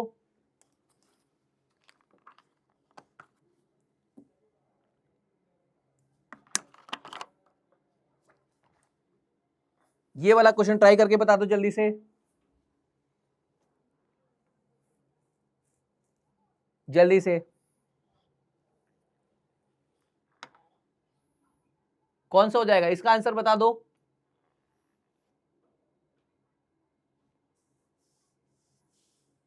इसका आंसर बता दो जल्दी से, पहले जल्दी से जल्दी से जल्दी से बता दो क्या हो जाएगा। सी लिख रहे हैं, कई लोग बी लिख रहे हैं, कौन सा हो जाएगा। अगर आप पढ़ के आए हो तो इसको ध्यान से ट्राई करो। क्वेश्चंस ये PYQs है, आपके नीट के ही क्वेश्चन है, ये होने चाहिए अपने से। बी और डी, अच्छा चलो एक बार चेक कर लेते हैं, सब अलग अलग आंसर्स दे रहे हो। सबसे पहले है एक्सपायरेटरी कैपेसिटी। एक्सपायरेटरी कैपेसिटी में दो चीज ऐड होता है, एक होता है टाइडल वॉल्यूम और एक होता है एक्सपायरेटरी रिजर्व वॉल्यूम। तो इसका मतलब ए का हो जाएगा 3, ए का 3 फिर से एक ही जगह दिया हुआ है, तो एक ही बार करने पे सॉल्व हो जाता है ये तो क्वेश्चंस। ए का 3 दिया, चलो बारी बारी हम लोग सारा ट्राई कर लेते हैं। हालांकि अपने ख्याल से आंसर अपने को मिल गया सी वाला, एक बार और चेक लेते हैं। Functional residual capacity, functional residual capacity में हम लोग दो चीज ऐड करेंगे, एक्सपायरेटरी रिजर्व वॉल्यूम और रिजर्व वॉल्यूम। तो इसका मतलब बी का हो जाएगा 4, बी का हो जाएगा 4, बी का 4 दिया हुआ है, बी का सेकंड दिया हुआ है। बी क्या है, functional residual capacity tidal volume plus expiratory reserve volume, और हम लोग क्या कर रहे हैं, fourth expiratory reserve volume plus residual volume. और चेक कर लेते हैं, चलो और चेक कर लेते हैं। सी को चेक कर लेते हैं। सी क्या है, वाइटल कैपेसिटी। वाइटल कैपेसिटी में 3 वॉल्यूम्स ऐड होते हैं, expiratory reserve volume, inspiratory reserve volume और टाइडल वॉल्यूम। मतलब सी का हो जाएगा फर्स्ट, सी का हो जाएगा फर्स्ट। और डी क्या है लास्ट में, इंस्पायरेटरी कैपेसिटी। इसमें दो चीज ऐड होगा, tidal volume plus expiratory reserve volume ERV। तो इसका मतलब डी का हो जाएगा सेकंड। तो कौन सा ऑप्शन मैच कर रहा है इसमें, कौन सा ऑप्शन मैच कर रहा है, ए का 3, ए का 3 एक ही जगह दिया है, बी का 4, बी का 4, सी का फर्स्ट, सी का फर्स्ट और डी का। इसका मतलब ये क्वेश्चन बोनस हो गया ना, ये क्वेश्चन बोनस हो गया है, ये क्वेश्चन हो गया है बोनस। देखा ऐसा भी क्वेश्चन आता है, ये क्वेश्चन हो गया बोनस। इसका जो सही ऑप्शन है ये है करेक्ट ऑप्शन। बहुत आंसर बता रहे थे, गलत गलत आंसर बता रहे थे, तो ये है करेक्ट आंसर। चेक हो गया, देखो ये है इसका करेक्ट ऑप्शन। इसमें से कोई भी ऑप्शन सही नहीं है, इनमें से कोई भी ऑप्शन सही नहीं है, ठीक है। तो इसका जो करेक्ट आंसर है, बी कैसे सही हो जाएगा, बी भी गलत होगा ना। तो इसका सही आंसर क्या हो जाएगा, सही आंसर ऊपर लिखा हुआ है जो कि यहां पे अवेलेबल नहीं है, ठीक है।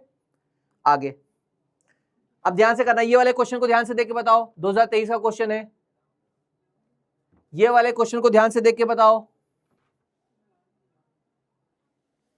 ये वाले क्वेश्चन को ध्यान से देख के बताओ।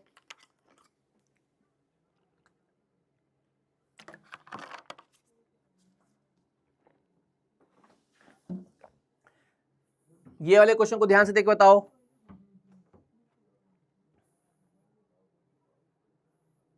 बी कैसे हो जाएगा, बी कैसे हो जाएगा इसका, अरे कैसे भी हो जाएगा, बोनस हो जाएगा ना, कोई भी मैच नहीं कर रहा है। ए का 3 होना चाहिए, ए का 3 दिया ही नहीं किसी पे, कई उसमें दिया और आगे वाला गलत दे दिया है, बोनस हो जाएगा वो। इस वाले का बताओ, वाइटल कैपेसिटी इसका बताओ, इस वाले का बताओ, vital capacity of lungs is, अभी बताए थे, जस्ट अभी बताए थे वाइटल कैपेसिटी। देखो सब कुछ याद हो जाएगा, करते करते क्वेश्चन याद हो जाएगा। वाइटल कैपेसिटी में 3 चीज ऐड होती है, एक होता है टाइडल वॉल्यूम, एक होता है इंस्पायरेटरी रिजर्व वॉल्यूम IRV, और एक होता है एक्सपायरेटरी रिजर्व वॉल्यूम ERV। ये सब चीज ऐड कर दोगे तो बन जाएगा क्या, बन जाएगा अपना, बन जाएगा vital capacity. Vital capacity in 3 चीज को देखो, इस वाले टॉपिक से ना बहुत क्वेश्चन आता है। रेस्पिरेटरी वॉल्यूम और रेस्पिरेटरी कैपेसिटी से आप पढ़ रहे होगे तो बोरिंग भी लग रहा होगा, हर चीजें इंटरमिक्स भी हो रही होगी। ये वाला तो टॉपिक ऐसा है और इसी को इसीलिए यूज करता है एनटीए इसी पे ही ज्यादा क्वेश्चन बना देता है ताकि सब गलत करें। तो इसका आंसर क्या हो जाएगा, इसका आंसर सी हो जाएगा, सी करेक्ट आंसर है, TV plus IRV plus ERV, इसका सही आंसर सी है। Good, very good, very good, very good. Chandni सही आंसर है, शिफा सही आंसर है, फिर हमजा गलत आंसर है,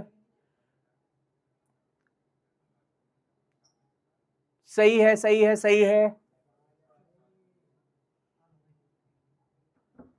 क्या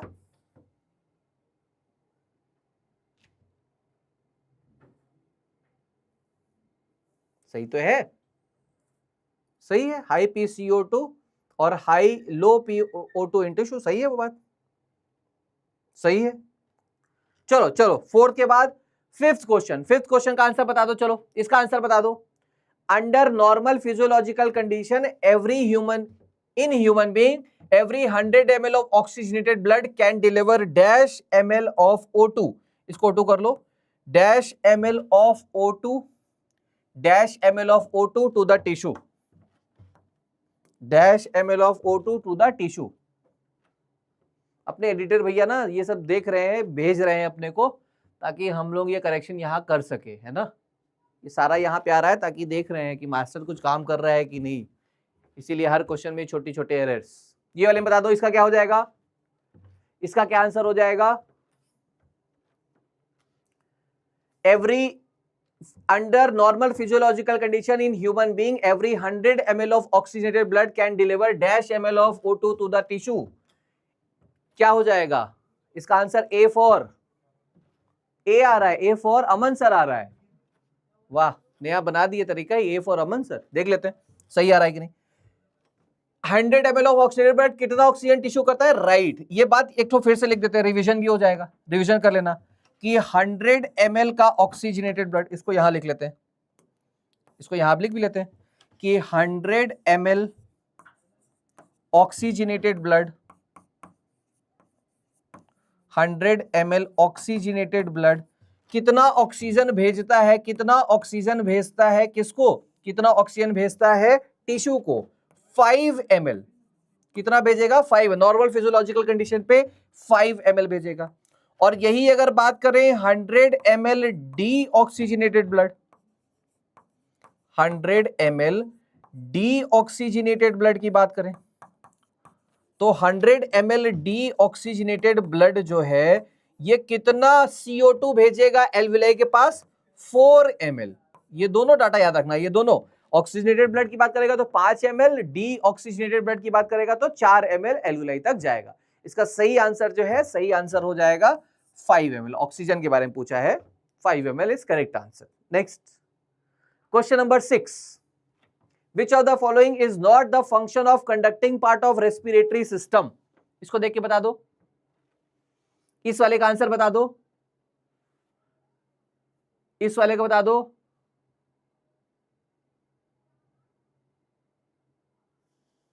थ्री वाला क्या है, थ्री वाले क्वेश्चन में इतना क्यों कह रहे हो, क्या ही दिक्कत है इसमें, कुछ दिक्कत हुआ क्या। एक्सपायरेटरी कैपेसिटी ईसी सही तो है, कुछ भी। चलो चलो चलो चलो नेक्स्ट क्वेश्चन, ये वाला क्वेश्चन करो। Which of the following is not function of conducting part of respiratory system, ये बता दो कौन सा इनमें से कंडक्टिंग पार्ट का फंक्शन नहीं है।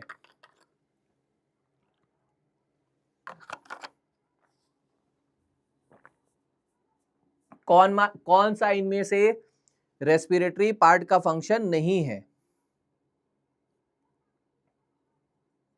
बता दो कौन सा नहीं है। देख लेते हैं, inhaled air is humidify, yes air को ह्यूमिडिफाई तो करता ही है। दूसरा, temperature of inhaled air is brought to body temperature, ये भी करता है। तीसरा, provide surface for diffusion of O2 and CO2, ये तो एल्विलाई करता है, ये तो एल्वियोलाई करता है, ये एल्वियोलाई का फंक्शन है। इसका मतलब सी वाला आंसर हो जाएगा, सी वाला कंडक्टिंग पार्ट का फंक्शन है। It clears inhaled air from floor particle, yes ये भी करता है, तो सी वाला इसका करेक्ट आंसर। यस, ज्यादातर लोगों के सी आंसर थे। वेरी गुड, शाबाश शाबाश, बहुत शाबाशी शाबाशी, बहुत बढ़िया बहुत बढ़िया। आगे चले, नेक्स्ट क्वेश्चन नंबर 7, इसका बता दो। The partial pressure in mm of Hg of oxygen and carbon dioxide in at alveoli, the site of diffusion are। Partial pressures बताने हैं ऑक्सीजन का और CO2 का, कहां पे, एल्वेलाई पे। तो डायरेक्ट हो जाएगा ABCD, कौन सा हो जाएगा इसमें से। इस वाले क्वेश्चन का बता दो, इस वाले क्वेश्चन का आंसर बता दो, इस वाले का जल्दी से।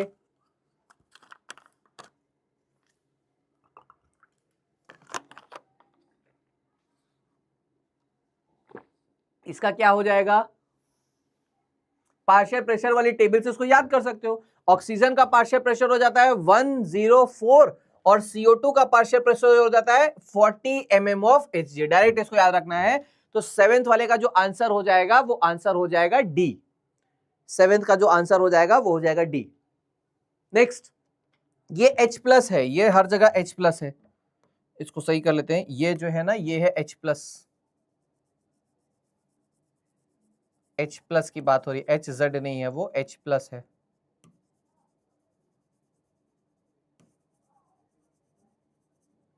H+ है। देखो, select the favourable condition required for the formation of oxyhaemoglobin at alveoli. Oxyhaemoglobin जो एल्विलाई में बनता है उसके लिए ये कुछ कंडीशंस है। कौन सा सही स्टेटमेंट है इनमें से कौन सा सही स्टेटमेंट है? क्या करना है? फॉर्मेशन ऑफ ऑक्सीहीमोग्लोबिन करना है उसके लिए। किसके लिए? फॉर्मेशन ऑफ ऑक्सीहीमोग्लोबिन करने के लिए। Formation of oxyhaemoglobin,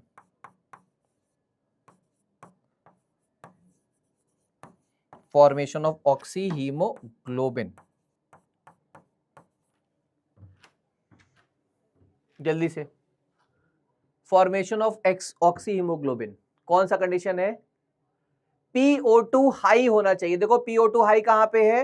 PO2 high यहां पे है। PCO2 लो होना चाहिए, H+ कॉन्सेंट्रेशन लो, टेम्परेचर भी लो। दैट इज, इसका आंसर क्या हो जाएगा? डी इसका करेक्ट आंसर हो जाएगा। डी इसका करेक्ट। थर्ड वाले के लिए बार बार बोल रहे हो, एक बार थर्ड वाला देख लेते हैं, रुक जाओ, थर्ड वाला देख लेते हैं।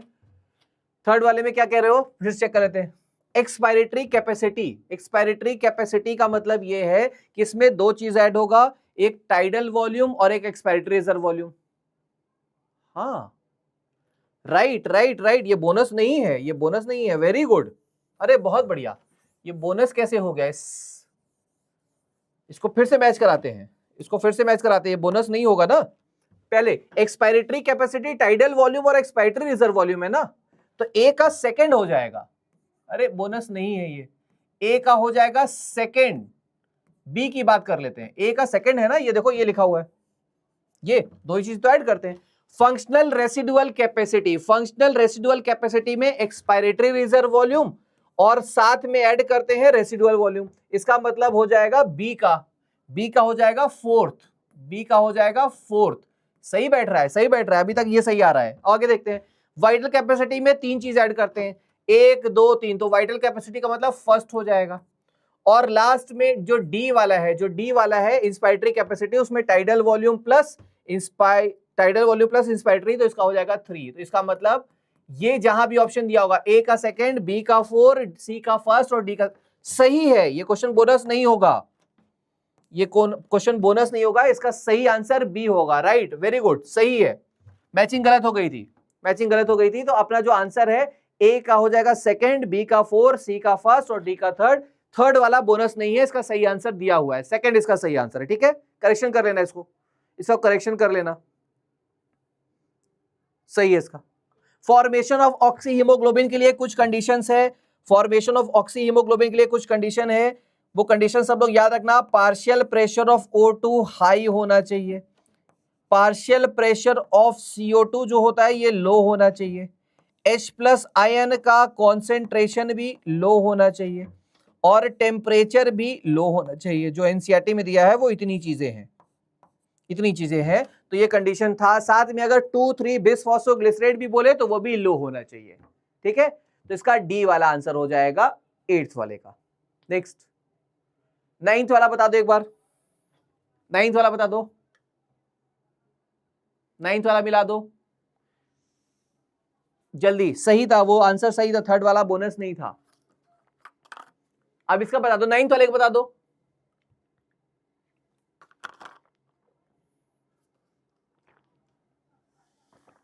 एक बार 9th वाला बता दो जल्दी से।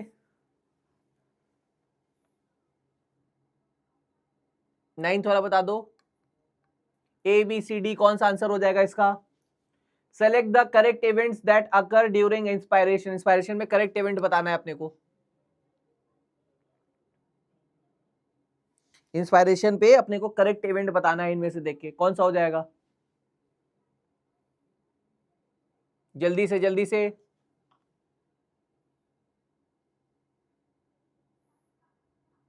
जल्दी से बता दो।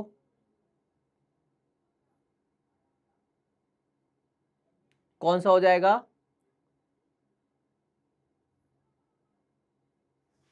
चलो देख लेते हैं। Select the correct events. कौन कौन सा इंस्पायरेशन बताए? Contraction of diaphragm, yes contraction of diaphragm तो होगा, कॉन्ट्रैक्शन ऑफ डायफ्राम तो होगा, ये तो होता है। दूसरा contraction of external intercostal muscle, inspiration में ये भी होता है। पल्मनरी वॉल्यूम डिक्रीजेस, जब एक्सटर्नल इंटरकोस्टल मसल में कॉन्ट्रैक्शन होगा तब वॉल्यूम बढ़ता है, वॉल्यूम डिक्रीज नहीं करता है, तो इसका मतलब ये नहीं होगा। Intra pulmonary pressure increases, intra pulmonary pressure कम होता है, डिक्रीज होता है, इंक्रीज नहीं होता। तो ए और बी वाला सही होगा। और ए और बी कहां पे दिया हुआ है? ए और बी सिर्फ दिया हुआ है डी वाले में, तो इसका सही आंसर हो जाएगा ऑप्शन नंबर डी, है ना? डी इसका सही आंसर होगा। क्लियर है? डी इसका सही आंसर होगा। इंट्रापल्मनरी प्रेशर इंक्रीज नहीं होता, इंस्पायरेशन में डिक्रीज होता है, तभी तो बाहर से एयर अंदर आएगी। ठीक है, आगे। Identify the wrong statement with reference to transport of oxygen. Transport of oxygen के रिस्पेक्ट में इनमें से अपने को बताना है रॉन्ग स्टेटमेंट क्या है। इनमें से अपने को बताना है रॉन्ग स्टेटमेंट क्या है। जल्दी से देखो, इन सब में से ट्रांसपोर्ट ऑफ ऑक्सीजन के रिस्पेक्ट में कौन सा रॉन्ग स्टेटमेंट है, इस वाले का आंसर बता दो। ये नीट वाले क्वेश्चन देखो कितनी आसानी से अब होते चले जा रहे हैं। ये सब देखो बहुत इजी लग रहे होंगे, आपने चैप्टर पढ़ा, बड़ा फटाफट फटाफट ये क्वेश्चन अपने आप होते जा रहे हैं और समय भी बहुत कम लग रहा है। जल्दी जल्दी जल्दी, बस छुट्टी कर देंगे, बस जल्दी ही छुट्टी कर देंगे। लास्ट चलो अच्छा लास्ट क्वेश्चन है, ठीक है, लास्ट क्वेश्चन, इसका सही आंसर दे दो। सब के सब अगर 100% सही आंसर तो छुट्टी, सारे लोग अगर सही एक भी गलत आंसर दिया तो फिर आगे के क्वेश्चन हो जाएंगे, और सबके सही आंसर है तो फिर छुट्टी। अब सोच लो, तुम लोगों के ऊपर है, तुम लोगों के ऊपर है सही आंसर दे रहे हो कि गलत दे रहे हो। अगर सबके आंसर सही हो गए तो छुट्टी, वरना फिर आगे चलते हैं। कौन सा हो जाएगा? कौन सा हो जाएगा? देखा जाए, identify wrong statement with respect to transport of oxygen. Partial pressure of CO2 can interfere with O2 binding with haemoglobin. आगे बढ़ते हैं। Higher H+ ion concentration in alveoli favours formation of oxyhaemoglobin. देखो, H+ ion का concentration high नहीं, low होना चाहिए, लो होगा तब होगा, तो रॉन्ग स्टेटमेंट तो यही हो गया ना। Higher H+ ion concentration in alveoli, alveoli पे H+ आयन का कॉन्सेंट्रेशन कम होता है, favours formation of oxy haemoglobin, तो इसका मतलब रॉन्ग स्टेटमेंट तो बी वाला हो गया। और देख लेते हैं, लो PCO2 in alveoli favours formation of oxy haemoglobin, सही है। Binding of oxygen with haemoglobin is mainly related with partial pressure of O2, ये भी सही है। तो इसका मतलब इसका जो आंसर है वो आंसर हो जाएगा बी इसका करेक्ट आंसर है। तो इसके बाद भी बेटा कुछ क्वेश्चन है, यहां तक क्वेश्चन तो कर लिया, ऐसे खत्म हो गया, यहीं तक क्वेश्चन थे, यहीं तक क्वेश्चन थे, तो हम लोगों ने ये पूरा क्वेश्चंस कर लिया है। आप भी अब सब लोग इस चैप्टर के मॉड्यूल के सारे क्वेश्चन कर लोगे। अब होमवर्क समझ लो, होमवर्क क्या करना है, नेक्स्ट क्लास में हम मॉड्यूल के क्वेश्चंस को ले लेंगे, अगर कोई डाउट होगा तो उसको ले लेंगे।